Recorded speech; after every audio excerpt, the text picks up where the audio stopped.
Okay, so up at the top of the screen under announcements, you'll always find the recent announcements. About 4 o'clock every afternoon, I post the lesson plans for the following day. Okay, there's some things that are always going to be the same. Your conference time is always 10:45. Okay, that's not going to change. That's going to be it for whenever we do it. Okay, if you want to go back in time in announcements, click on announcements. You can find your prior announcements. Somebody sent me a question on attendance. I forget what class it was in. I have 2 classes that I'm running right now. So someone sent me a question on attendance. I could care less how much time you're logged into Canvas. I could care less how much time you're just being in the course. It doesn't matter to me. Okay, I look at 4 things for attendance, and this might be different from other instructors you've had. Okay, first, you're either going to attend my online morning conference, or after the first week, you can, with letting me know you're going to do it, you can just watch the video recording. I'm fine on that. Okay, everything you do is logged in the course anyway, so I'll know if you're doing one or the other. Okay, so I look at that for attendance. I look at participation in the discussion board. You've got to make a post in the discussion board, okay? I open my discussion boards pretty early in the morning. They're open throughout the entire day. Okay, turn in any assignments due that day. Everything I do has a due date on it. Turn in the assignments on time. Download any handouts relevant to the day's material. So all 4 of these issues are what I look at attendance. I run an attendance activity report at 7:30 in the evening. Okay, every day at 7:30 I run my activity report. Okay, so that is what I base my attendance on. Any questions on that? I'm good. Okay, again, the time in the course doesn't mean anything to me. Whether or not you're meeting the goals and doing what you're supposed to do in terms of getting the material, that's the most important thing to me. And I ask, if you're going to be late on an assignment, send me an email and let me know that you need a little bit of extra time. Don't do it for every assignment, but I realize you guys have kids at home, you're homeschooling, some of you have other family members around. Life is a little nuts right now. I get it, and I'm taking that into account. Okay. In the course, a lot of people were not able to find the Nora book I was referring to. Okay, the Nora book is actually posted in chapters under this week's homework assignment. Okay, PDF Nora Chapter 1, Nora Chapter 2, Nora Chapter 8. Okay, it's right there in the course material. It's not a full book that you got on your bookshelf, okay? You're going to open it in PDF Expert or whatever you use for PDFs. Okay, it's a book that we get from NORA, which is the Oil Association. Read the chapters before you guys try to do your homework, okay? I know a lot of times people just try to find the answers to the question. That's not the point of this. Spend some time and read the chapters, okay? It's important, and you guys have the time to do that right now. We're going to talk a little bit today about electrical, okay? If you want to know about careers and certifications, I'll let you review that PDF on your own. That's not the best use for our classroom time. I've thrown some additional resources out here on basic electricity and circuits, some OSHA safety, and some other useful information. Down here at the bottom, right now I haven't opened these 2 assignments up. They're not going to be open yet. We need to spend some time on talking about this first. There will be a link later on today for the videos. Today's lecture will be posted there, like it will be every day at the bottom of the module. Okay, so that's the importance about this. So let's talk a little bit about basic electrical. Okay, and let me just pull this up. Okay. The goal today is I'm not going to spend the entire hour and a half in PowerPoint. We have other things we need to talk about. We have other things we need to go over first as well. I want to talk a little bit about simulations, but we have to get everyone on the same page. Okay, first of all, An electric circuit has to have 4 parts. This is not the first time some of you have heard this, and I think I a little bit covered it yesterday. An electrical circuit has to have 4 parts. We have to have a source. I have to have a switch. I have to have a path, and I have to have a load. If any one of those 4 parts is missing, we don't have a complete circuit. And I can guarantee that's a final exam question too. The source for a circuit: battery, transformer, we'll talk more about that later. Could be your wall electrical line, outlet, could be the power line, could be the power breaker panel, could be the power plant. It's all respective to what you're looking at. Okay, so someone who's working as an electrician, and if they're working on your breaker panel, the source is the power line. If it's a lineman out in the working on the lines along the street, the source is going to be the power plant. So it's very respective on what you're looking at. The source. A path for an electrical circuit. Okay, could be the wire. Could be a circuit board. Could be a path. Could be a grounding strap. Could be you, if you're not careful. Okay, a path has to have a very low resistance. A low resistance allows the electrons to move freely and without heat. A path that has a high resistance will heat up. Okay, so the second part of a circuit is the path. The third part of the circuit is a switch. A switch is basically a valve or gate that stops the flow of electrons. It does this by opening the path. Okay, now we need to add 2 more terms, and this is probably 2 of the most critical terms you're going to see while we're going through this course. Okay, an open switch is or circuit is a gap or opening in the path for a circuit to flow. So in other words, if I have a circuit with a switch, a light bulb, and my return to neutral, okay, this switch is open. There's a gap for electrons to flow. They're going to come down here, and they're going to stop right here because there's a gap where it can't flow through this switch. A closed circuit is a complete path for electrons to flow. So if I close this switch, I now have a complete path, and we hope that this bulb lights up. So again, an open switch, open circuit, has a gap for electrons that stops the flow of electrons. It's exactly opposite from a water valve. If you open a water valve, the water flows. If we open an electrical circuit, the electrons stop. So the light switch on your wall, if the switch is turned off, it's open. If the switch is turned on, it's closed. The load is the portion of the electrical circuit that actually does the work. Okay, could be a light bulb. The work is creating heat and light. Could be a motor. The work is turning the shaft. Could be a heat. The work is putting off heat. Take a coil of wire. Wrap a coil of wire. Just make a coil with wire. The work is creating a magnetic field. Okay, all of these we use in HVAC.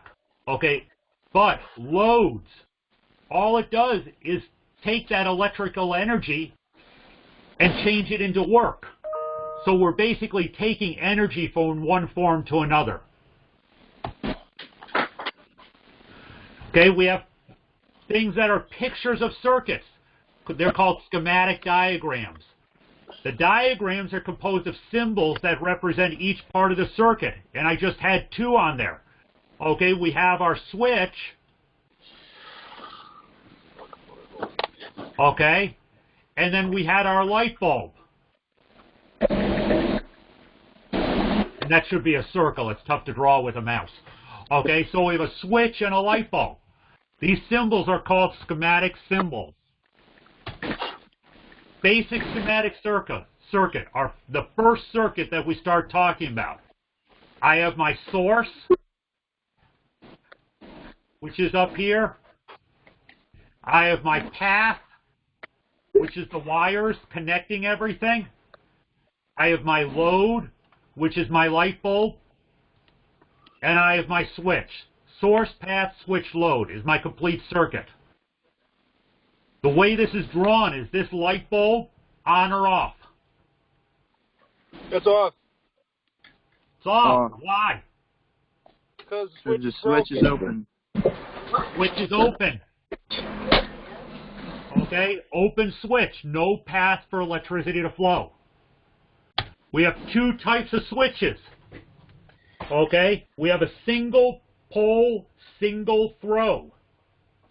Basically, it's either on or off. Okay, easy to think about. This is your light switch on your wall in your room, if you have one. Okay, this is the light switch, standard light switch, on or off. Single pole double throw is my other type of switch. It has two on positions. Okay, so it's a choice, either A or B. A single pole double throw switch. Okay, where would you see this switch? An 8222D relay. Yep, you'd see it on a relay. I don't know the exact model number. I didn't hear that whole thing. But where would you see this? Where would in residence? Where would you see this type of switch? Top and bottom of the stairs. Top and bottom of the stairs. Exactly. Your pole is basically where is basically the portion that goes this right here, where the center portion connects. Single pole. Throw is my choices. So if I added another wire here and had another two choices, what type of switch would this be all put together? Double pole, double throw. Yep, double pole, double throw. Okay, we use this a lot when we talk about 220, 240 volt circuits where we have L1 and L2. Source on a schematic can be labeled L1, L2, neutral, or anything else.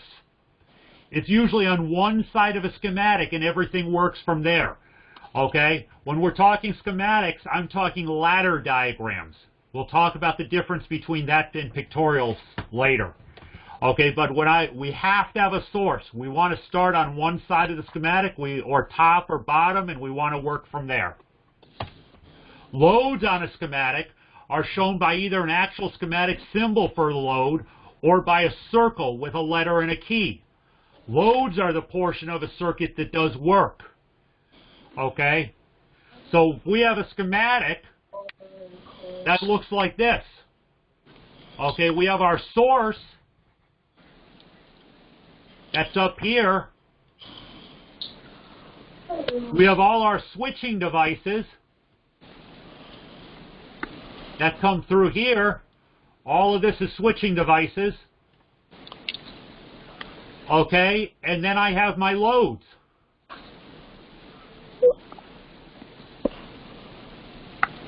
Okay, all of those loads do work. Now, for those of you who've been in the program for a couple terms, where's my other source?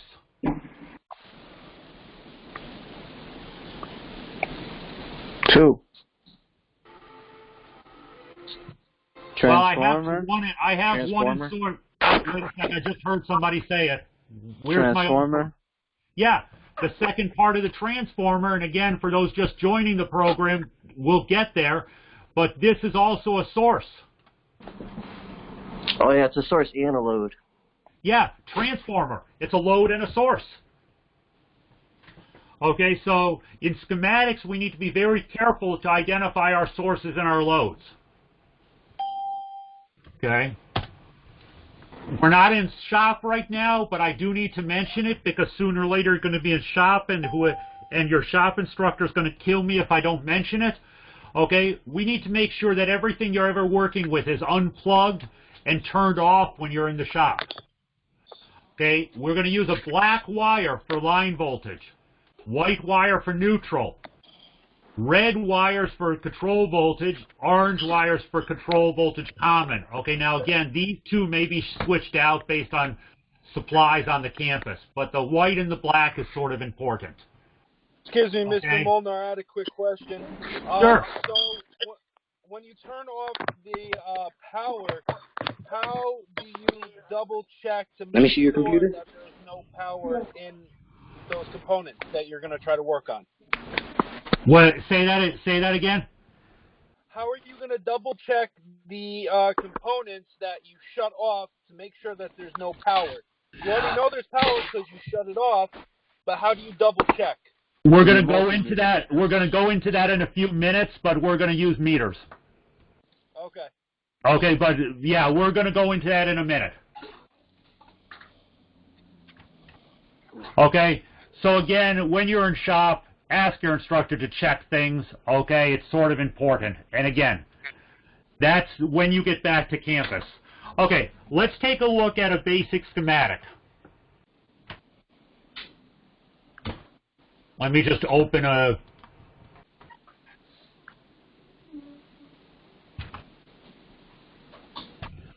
Just open a basic lab here. I could have sworn I already downloaded once, but we'll grab it again. I did. Okay. One switch, one light bulb. Probably the most simple schematic you can get to. Okay, we're going to start off, no matter what we do, with our source. Okay, just to be sure we get the components in we need, I'm going to draw my components in the circuit before I do anything else. Okay? And again, I'm using PDF Expert.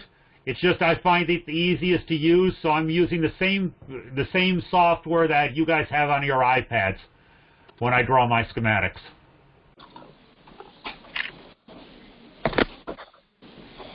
Okay? Then I'm going to come in and I'm going to draw my wiring in, because I got to have all my wiring so I have my full path for my circuit.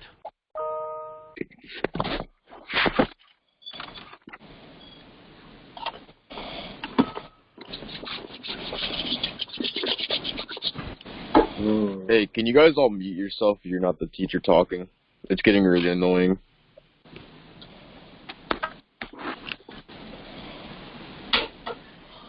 Okay? So there's my basic circuit. What am I missing? Anybody, what am I missing?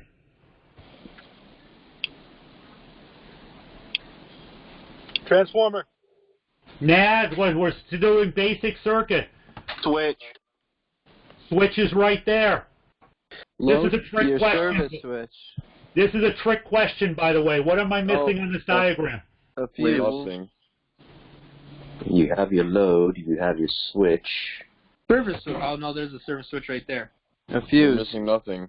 You have I your don't see what you're source. missing. What did I just add? What did I just add? Source. 120 volt on the top. Labels. Ah. Good one. Which is very important. Okay, please label things on your diagram. Okay. So let's talk about this. Okay, we have some basic rules of electricity that we need to talk about. Okay, we have some very basic rules of electricity. If I use a voltmeter, and if I measure from there to there, what should the voltage be that I get? 120. Zero. If it's in the schematic for right now, because it'll be open. Wait a sec. Voltage across a load or across source is what? 120.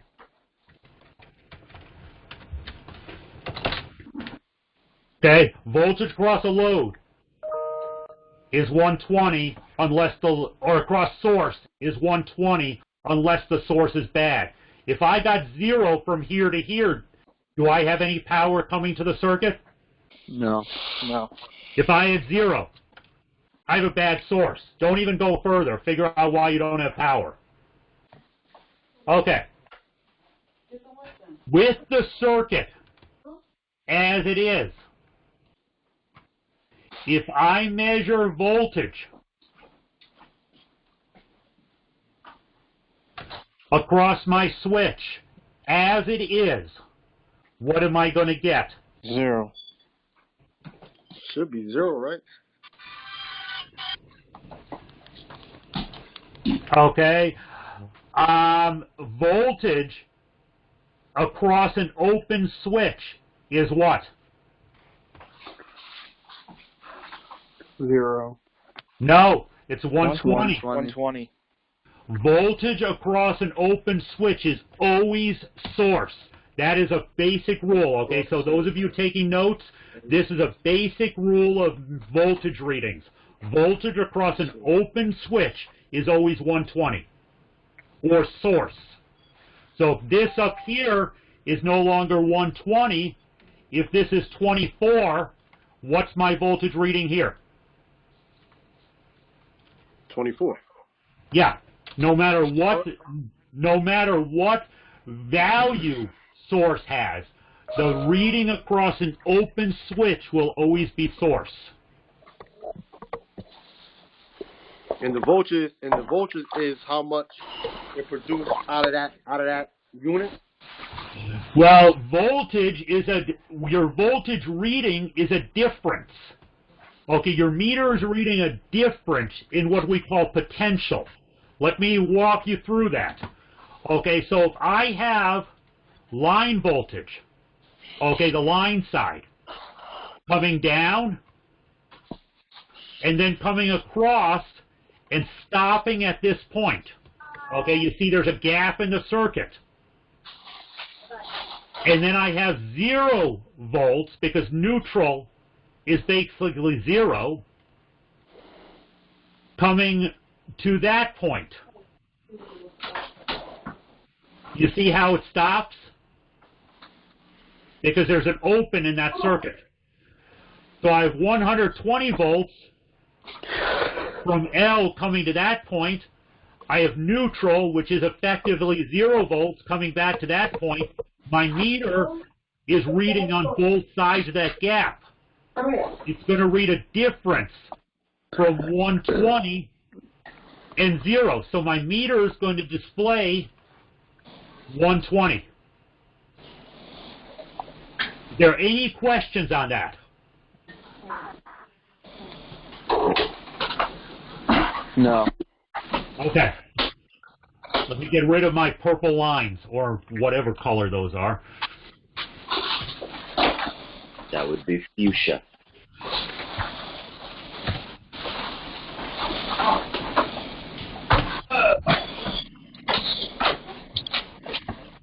Okay.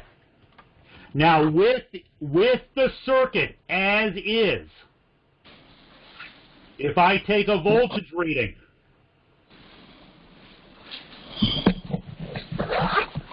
from there to there, what am I going to get?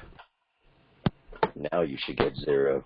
Now I'm going to get 0 because both meter leads are on the same side of an open switch, and the load is not energized.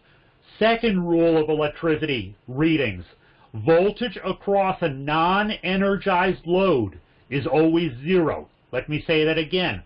Voltage across a non-energized load is always 0. Okay, and I'm going to show all of this to you in another tool that I have that's a simulator that actually pulls it together better. But voltage across a non-energized load is 0. Now, if I move a meter lead from there to there, what's my meter going to show? 120. 120. Why? It's leading the circuit. It's across an open switch, right? Because you're before the open switch and after the load.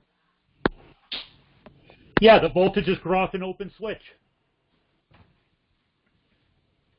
Okay, so I'm going to get or whatever source is. Okay, now if I move a meter lead from there to there, what am I going to get? 0. 0. Why? Open Because switch. you have, yeah. Because I'm on the same side of an open switch. Actually, I'm on the same side of a load, too. Show you that in a second. And again, what was my voltage reading when I went from there to there?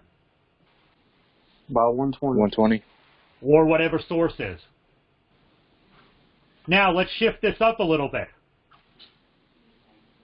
I close the switch. What's my voltage reading where I'm at now? 120. Source load, yeah. Go from there to there. What's my voltage reading? 120. Why? Because the switch is closed. And, and the voltage is running all the way through. Okay, but do I have any gap in the path here anymore? Right. No. So I have line all the way down here to this second meter lead, right? Mm-hmm. So is my meter going to see any difference in voltage? No. No, right? So So it have to be voltage, 0. so my third rule of electricity readings, voltage across a closed switch is 0. Always. Okay, voltage across a closed switch is 0. Now, what if I move that meter lead to there? What's my Then meter it would going to read? be Mommy, there's another cord in here. 120. You're right. My meter's going to read 120. Why? Because you're before the load and then after the load. Yeah, voltage across an energized load is always source, as long as it's a series load, and we'll talk about that in a few minutes. Voltage across an energized load is source. Okay, what about if I move my meter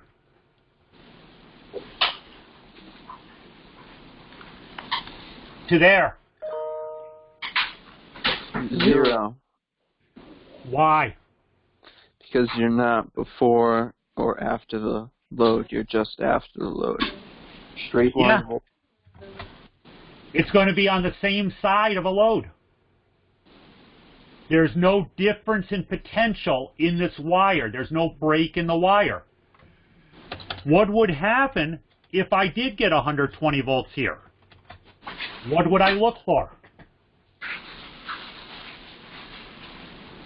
Looking for a break. Yeah. Open switch. Well, if I got 120 volts there, the only thing could be is if I have bad wire from neutral to the bulb. Right. Because a break in a wire acts like an open switch. Any questions on those three things? No, sir. No. Okay. I take my line voltage away. Get rid of my line voltage. Open my switch again. My other type of meter readings I'm going to take is resistance, using the ohm meter. Okay, using my resistance. I'm going to go from there to there. And again, why did I have to take my voltage away for resistance? Why did I have to disconnect my circuit? It's because your ohm meter has its own power. Ohm meter uses the battery in the meter. Okay, if I connect my ohm meter to a live circuit, the meter's going to melt down. Bad things happen. Let's just put it that way. Okay, bad things happen. Okay. Put my ohm meter between there and there. What am I going to get? Some number.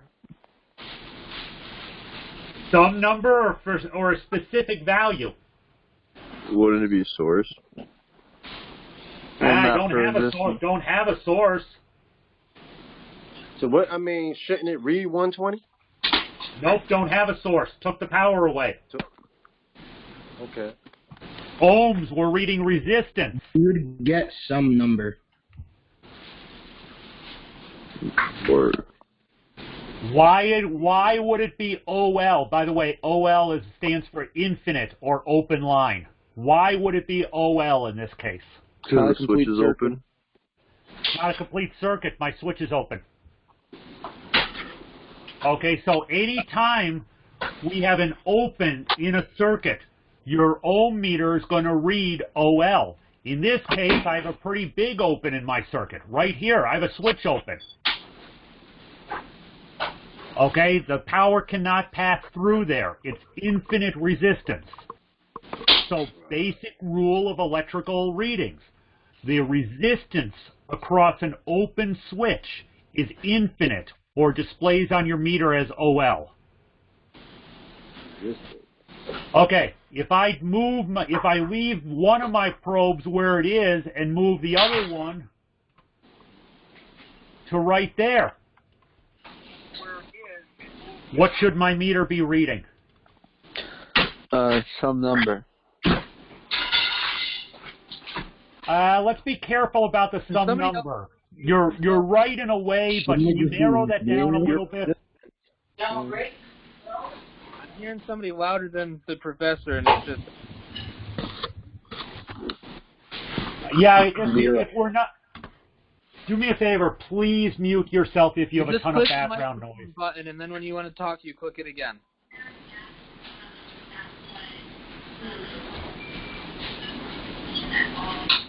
Okay, guys, if you take a look at where my meter leads are right now, some number, whoever answered that it's a valid answer. However, can we narrow it down a little bit? The resistance? Yeah, the resistance between these 2 points. It's a wire. What should my resistance be? Not sure. Let's go with 0. Really? Because a path is going to have 0 ohms. Okay? Now, yes, you're going to have a little bit of line loss, but in all fairness, we want 0 ohms on a path, because as soon as you start getting resistance, you start generating heat. Okay, so wires we treat as 0 ohms. And the reason why it's 0 and not OL is because there's no break in this wire. Okay? What would happen if this wire had a break in it? What would my resistance reading be? OL. OL. It would be an open line. Okay, or infinite. So putting my wire back together. Okay, now I move my meter lead to right there. What's my resistance going to be? OL. Why? Because there's an open switch. Resistance across an open switch is always OL. Or infinite. Okay? Now, what if I move it there? Still OL because of the open switch. Correct. OL, because we're still taking resistance across an open switch. Now, if I decide to move my meter lead here, what should I get? 0. Or some number, some resistance. This is some number. Whatever. It's a number. Okay, some number. Because a load is going to have some resistance to it. Now, since you brought it up, what's going to happen if I get a resistance of 0? Direct short. Then the bulb is shorted out. It's a shorted load. Probably not a good idea to think about this one with a bulb, because that rarely happens, that filament busts. But if you think about it with a motor, okay, this happens a lot of times with motors. But it's a shorted load. What's going to happen when we put power on this circuit and close the switch?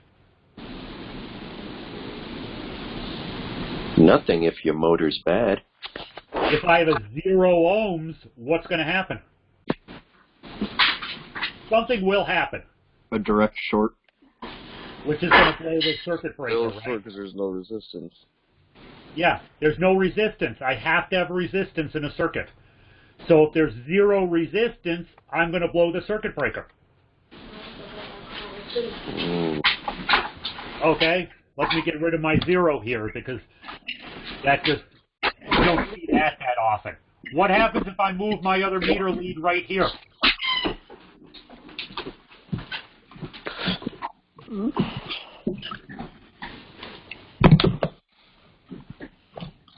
Zero.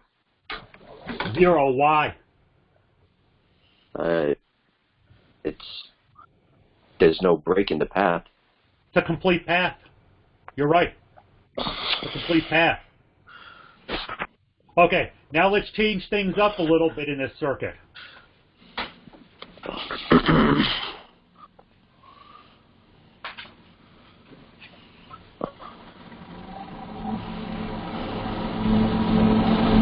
Okay, resistance between those 2 points. What am I going to see? Dude, gotta mute yourself, man. Hey guys, just bear with me a second. I'm going to mute everybody. You'll be able to unmute yourself as we're talking, Thank but I'm you. just going to quickly mute everybody.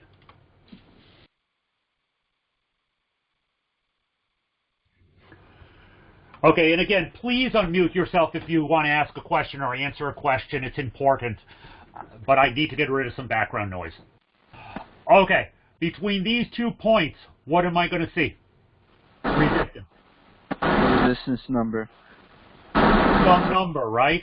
Mm-hmm. Okay, yeah, this is going to be some number.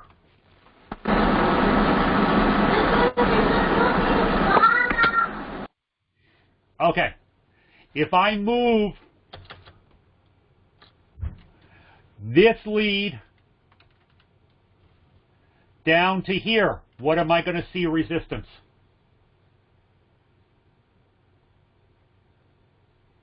Same thing, some number.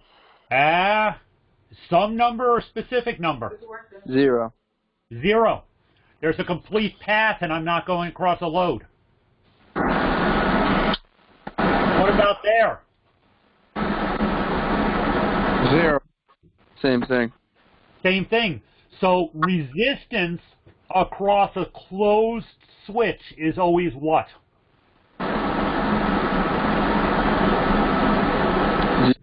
0. Yeah, resistance across a closed switch is always 0.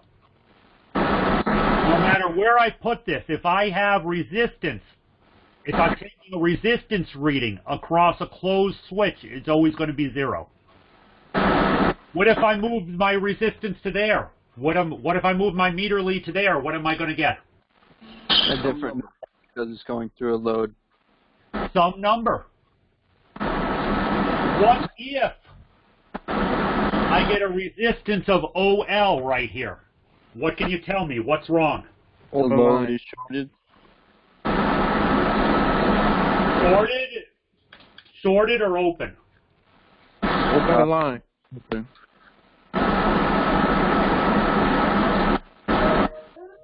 Okay, this right here. If I get OL, what can you tell me about this bulb? It's broken or shorted out. Not shorted, it's open. If it's shorted, I get a 0. There's a break in this filament in this bulb.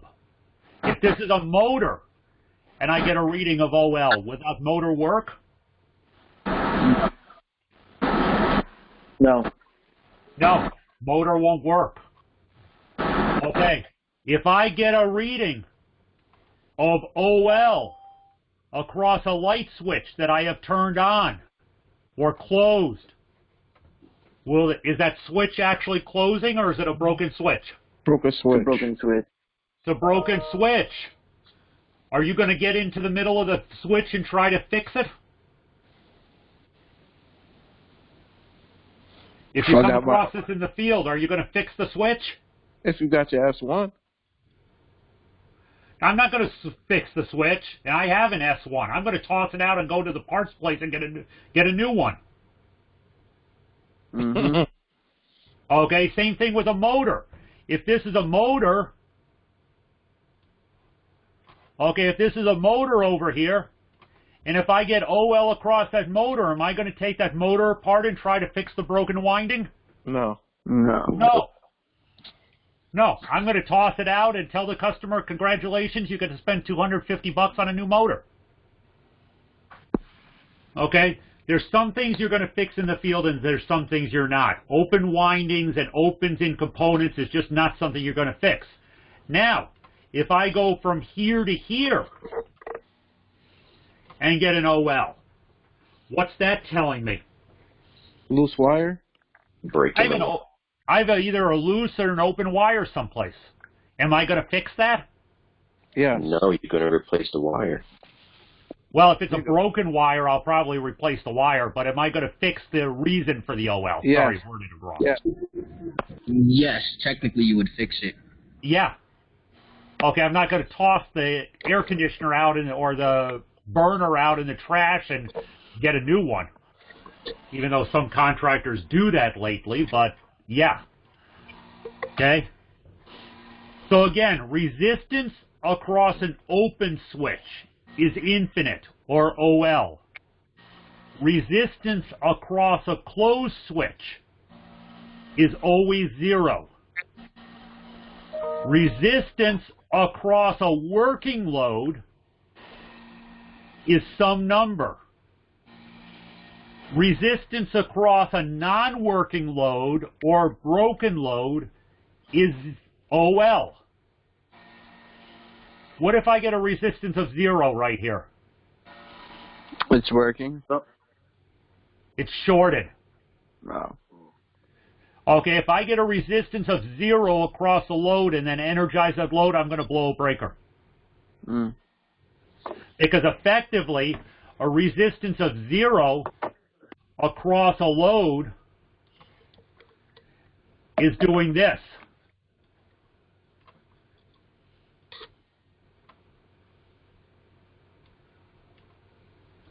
You bypass that load. Okay, so it's going to be, so all of a sudden I don't have a valid circuit anymore, right? Mm-hmm. Okay.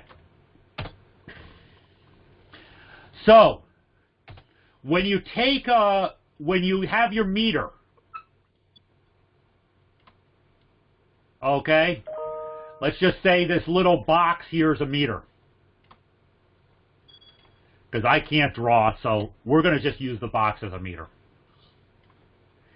If I am taking a voltage reading, is my meter in the same path? In other words, is it in series with? Series is a single path for flow, or is it in parallel?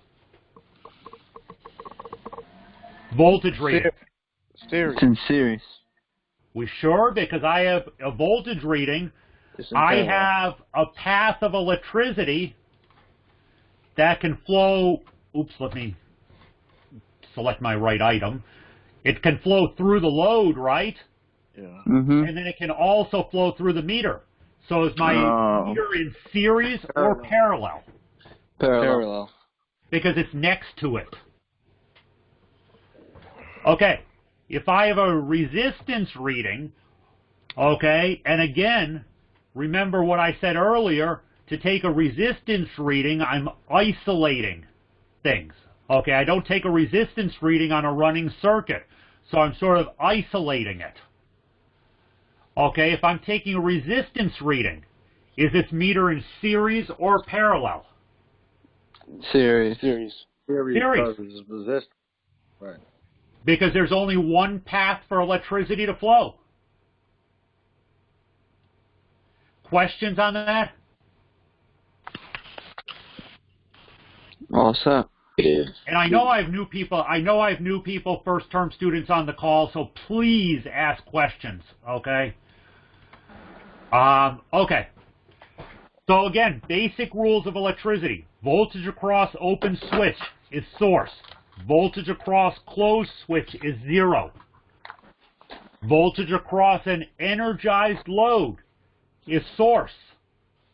Voltage across a de-energized load, hey, we don't have any voltage, that's 0. Okay? Resistance across an open switch is infinite. Resistance across a closed switch is 0. Resistance across a working load is some number. Resistance across a non-working load, in terms of like has a broken wire or something, is infinite. It acts as an open switch. If you get a resistance of 0 across a load, it's a shorted load. It's going to blow a breaker. Basic rules of power. Okay, let's take a look at a simulator example.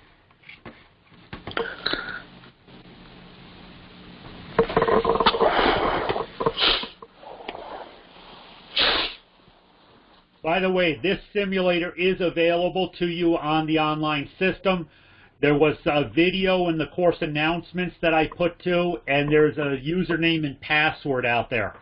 So the simulator is available. If you are using this simulator on your iPad to drag and drop, you have to drag it with 3 fingers on your iPad screen. That's how you drag things on your iPad. But let's keep things simple here. Okay, we're basically going to start off with the same diagram that I started with. Okay, except I'm going to use a battery. We're going to set this battery up. Oh, let's go with some sort of voltage like we normally see in a residence. Okay, I'm going to set it up for 120 volts. You do that by just right-clicking on the battery. You can change your voltage and stuff. Okay, I want to have my light bulb. I'm going to take my switch. Do I have a complete circuit yet? No. No, No, because I'm missing a path, right? yep. Mm-hmm. So let's go ahead and pull my wire on. By the way, the wire will automatically snap to the red areas when you get it close. The red little circles, tough to see sometimes. So let's throw my wire in here. Just because I don't want to be sloppy about this, let's... Okay. Do I have a complete circuit? Yes. Yeah. Well, I have all the components of my circuit, but is the circuit complete? No, there's no switch. Well, the switch is open. So I have all my components. I do have a source. I do have my path. I do have a switch, and I have a load. But this is still an open circuit. Now, just because I know what's going to happen, let me just change the resistance of this light bulb a little bit. Okay, so if I close this switch, now do I have a complete circuit? Yes. Yes. Yeah. Okay, so let's grab my meter.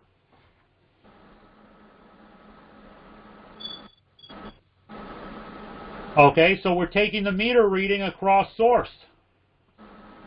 And let's get it on the right side just because it is DC voltage we're looking at.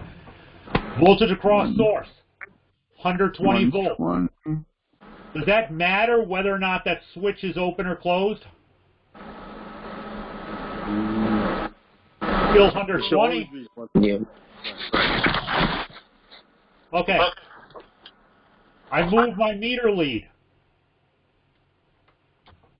Okay, is that from the positive of the battery to the line side of my switch?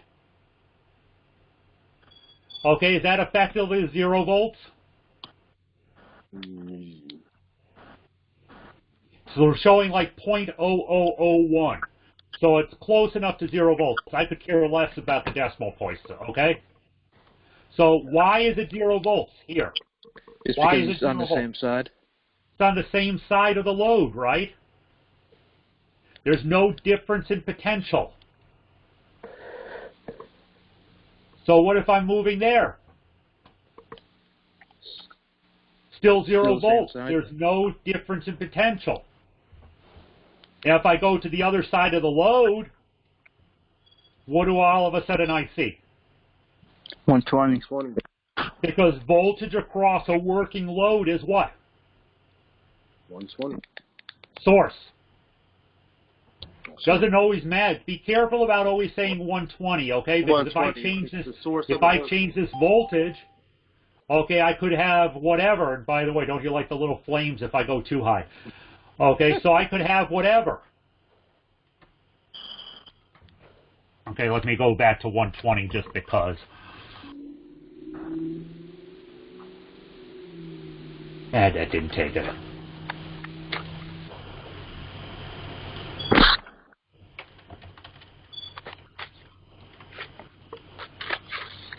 Okay, get rid of the fire. Okay, so I'm back to 120. Now, if I open this switch,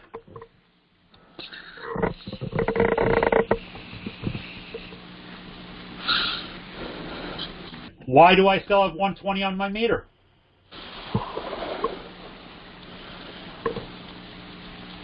Anybody? Because the switch is closed, or I mean open. Yeah, voltage across an open switch. I don't care about the load at this point. I care about the switch. Okay?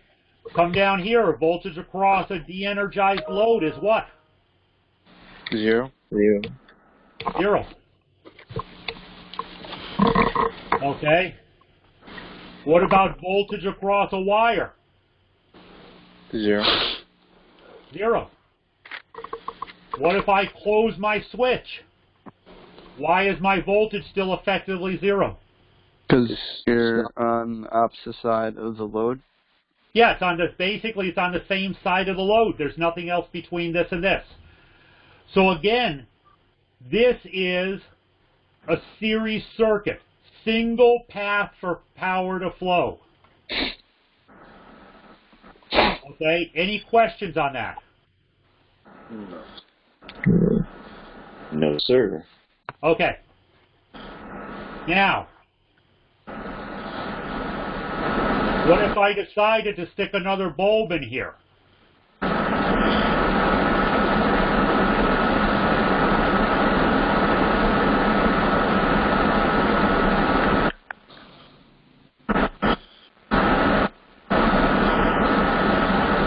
First of all, you notice what has happened. All of a sudden, we now have fire. That's because the amperage has gone up. So I want to fix some resistance readings here. Fire. Yeah, it doesn't like it if the amperage gets too high. So we fix that. Okay, what can you tell me about this circuit? It's parallel. I have 2 paths for power to flow. So anytime I have 2 paths for electricity to flow next to each other, I have what's called a parallel circuit. I take a voltage reading. Okay, and if I take a voltage reading from there to there, I get 120 volts, right? Yeah. Okay, what am I going to get on the other bulb? 120. Why? It's in parallel. Because both bulbs are getting full source voltage because they're in parallel. We're going to, again, talk more about this tomorrow when we got it to touch on a dirty subject called Ohm's Law. But they're both in parallel. They get full source voltage. So I want you to think about this with respect to anything we are using loads to actually do work. Okay, if I have 2 motors here, are they both going to get full source voltage? Yes. Yeah. If I have a motor in a furnace that's blowing air around a house and a motor in an oil burner that's creating the fire and the air and the fuel for the fire are both getting full source voltage. Yes. Yes. Yeah. Okay, so in all of the loads in HVAC that do work, everything we do, with one exception, is going to be the loads are in parallel. So again, in HVAC, with everything we do, with one exception, the loads are in parallel. What's the exception? The one exception is electric heat strips. Sometimes when we put electric heat strips in heat pumps, okay, we do wire them in series, sometimes. Okay, we can cut down on amperage sometimes by that. Okay, so again, loads in HVAC are wired in parallel, okay, because they all get source voltage. Now, if I rewire this thing,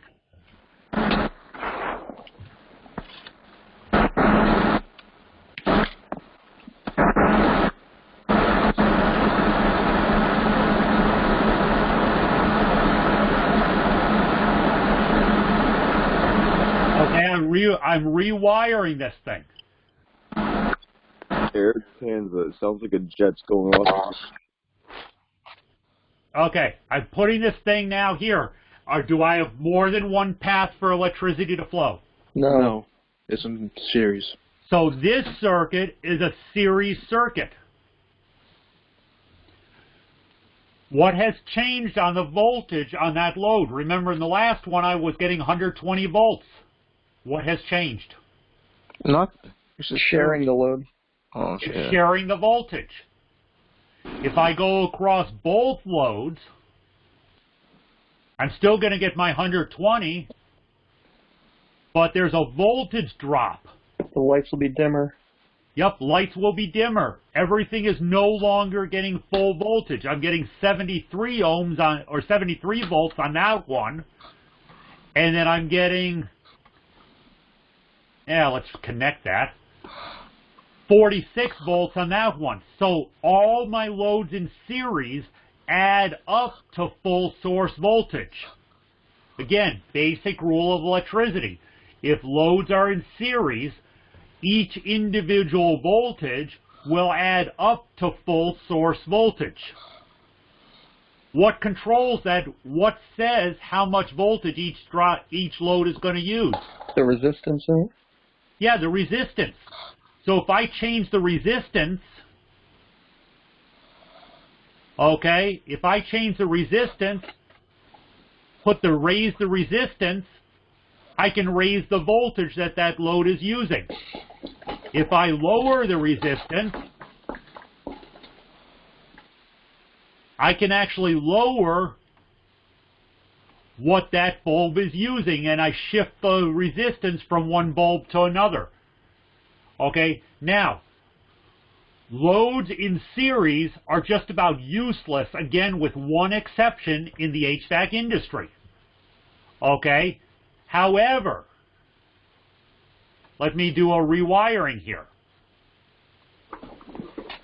Let's go ahead and remove that. Okay, I'm going to put that back. You add another switch. Okay, I now have two switches in series. Again, one path for electricity to flow.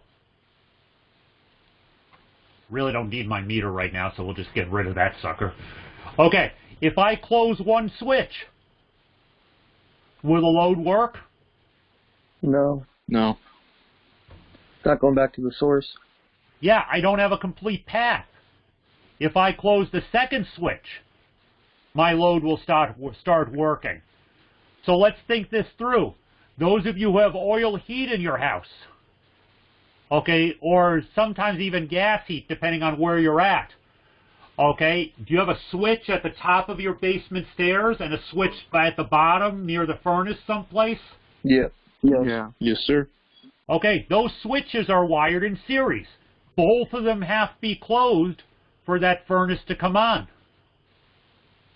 Okay, we use series circuits for our control circuits because, again, every control or every safety has to be closed for the equipment to operate.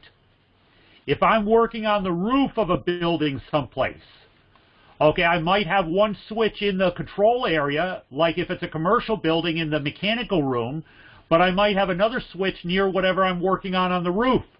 That way, if some idiot decides to close the switch in the mechanical room because I forgot to lock out and tag out, okay, I still have the switch next to me at the roof that I can close, that I have opened. Okay, it takes both switches to close. Now let's think about this with an oil furnace. We haven't started to talk about sequence of operation yet, but an oil furnace has multiple safeties in it. All the safeties have to be closed for the furnace to operate. Are they wired in series or parallel? Series. Series. So all safeties are always wired in series. Now,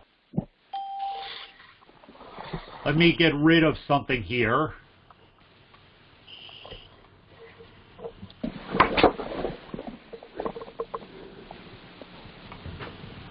Let's move this around a little bit. No idea what that is down there for. Okay. If I take and put this switch here and put a wire from here to there,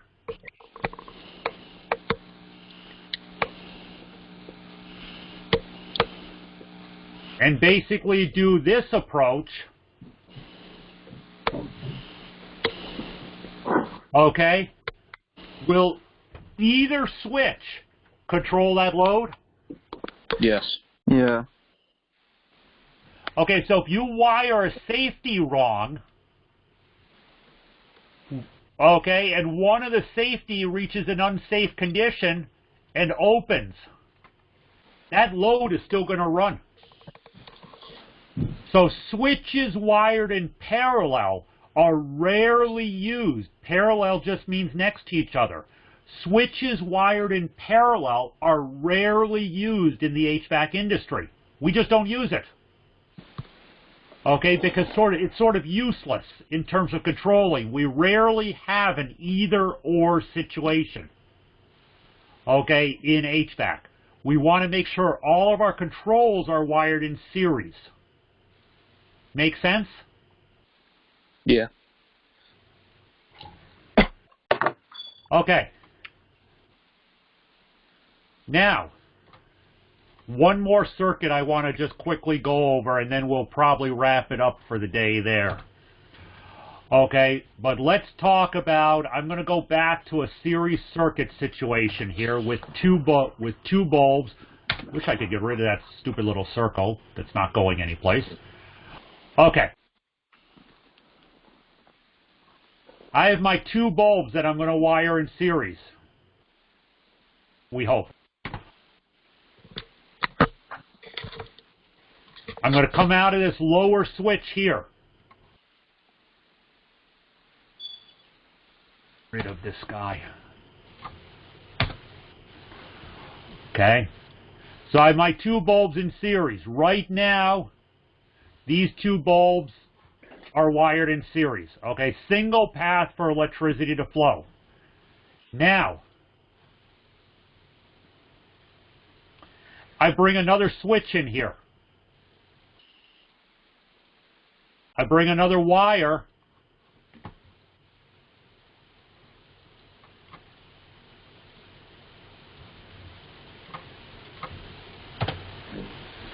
What's that circuit called? Anybody know? Series parallel? Well, it's a series circuit with parallel controls, but there's another name for it that's called a bypass circuit. Okay, and there's a reason I bring this up, and again, this is going to become more clear as we go on. But this is considered what we call a bypass circuit. So if I turn the switch on, okay, I've turned everything on initially. Okay, so my loads are in series. There's no power flowing this way, right? Loads are in series. Now, if I close this switch, I am bypassing this first load. And my second load is the only one on. This is something we use in oil control. Okay, we do use bypass circuits. But again, I just want to show you when I start talking about bypass circuits what we're talking about. If I first start this up and have this bypass switch open, I have voltage going through both components. When I close that second switch, I now take this component effectively out of the circuit. Why? Why does this component come out of the circuit? There's another basic rule of electricity. Because electricity wants to take the smallest path of least resistance? Yep. Electricity will always take the path of least resistance. I mentioned it on today's PowerPoint. Electricity will always take the path of least resistance. Going through a single bulb and a wire is less resistance than multiple bulbs in a wire. Does that make sense to everybody? Yep. Absolutely. Okay, and we use this in oil burner controls. Okay. That is basically where we are going to wrap it up for today. Don't quite leave yet. Let me just turn this recording off and